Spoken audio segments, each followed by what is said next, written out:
Nah, materi tekanan udara ini juga bisa digunakan untuk supaya kita mengetahui nih ketinggian wilayah tertentu. Misalnya kita ada di gunung A. Nah, kita nggak tahu nih berapa ketinggian gunung A tersebut di atas permukaan laut.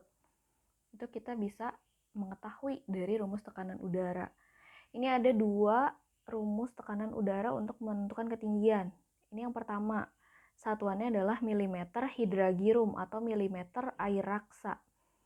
Kemudian yang satu lagi adalah sentimeter hidragirum atau sentimeter air raksa.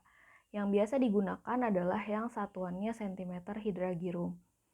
Sebetulnya kalian bisa pilih salah satu, mau yang milimeter atau sentimeter gitu. Tapi biasanya di soal-soal yang sering saya temukan adalah yang sentimeter hidragirum gitu ya. Jadi yang perlu diingat ini aja deh cukup. Kemudian selain untuk mengetahui ketinggian pada wilayah tertentu, tekanan udara juga bisa tentunya untuk mengetahui gitu ya. Berapa sih tekanan udara di wilayah kita, misalnya di Karawang tekanan udaranya berapa? Nah, bisa menggunakan rumus ini. Gitu ya. Jadi ada PSTD. PSTD itu adalah tekanan standar atau tekanan permukaan air laut. Itu nilainya adalah 76 cm hidragirum. Dari mana 76 ini? Jadi kalau kita kembali pada yang sebelumnya nih mengenai teorinya, ada alat untuk mengukur tekanan udara yaitu barometer dan manometer. Barometer ini awalnya ditemukan atau dibuat ya yang sederhananya oleh siapa? Ada fisikawan gitu ya, ilmuwan. Dulu namanya adalah Evangelista Torricelli. Nah, Torricelli ini dia mengamati tekanan udara di suatu wilayah gitu di sekitar laut. Jadi dia bawa pipa sepanjang 1 meter. Pipanya itu kemudian diisi air raksa. Gitu. Nah, ketika barometer sederhana yang dia buat ini yang dari pipa 1 meter itu dibawa ke sekitaran laut, ternyata air raksanya tingginya naik sampai ke 76 cm. Makanya, nah ketika mengamati itu, ketika meneliti itu Torricelli, nah didapatlah ternyata tekanan standar atau tekanan udara yang standarnya itu adalah 76 cm hidragirum yang sampai saat ini digunakan sebagai PSTD, yaitu tekanan standar atau tekanan di permukaan air laut.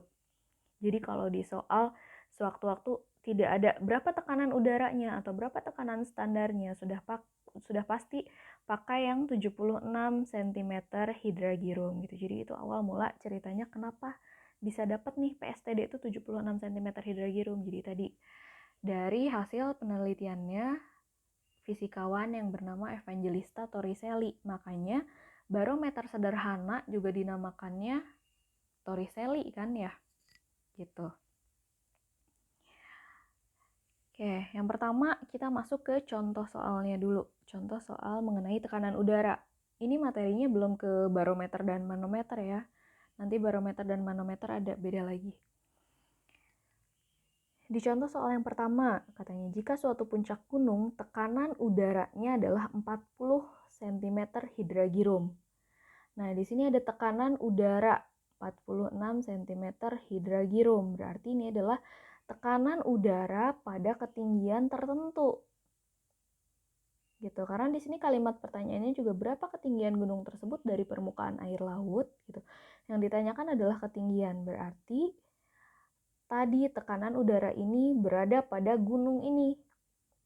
Maka tekanan udara ini termasuk ke dalam pH.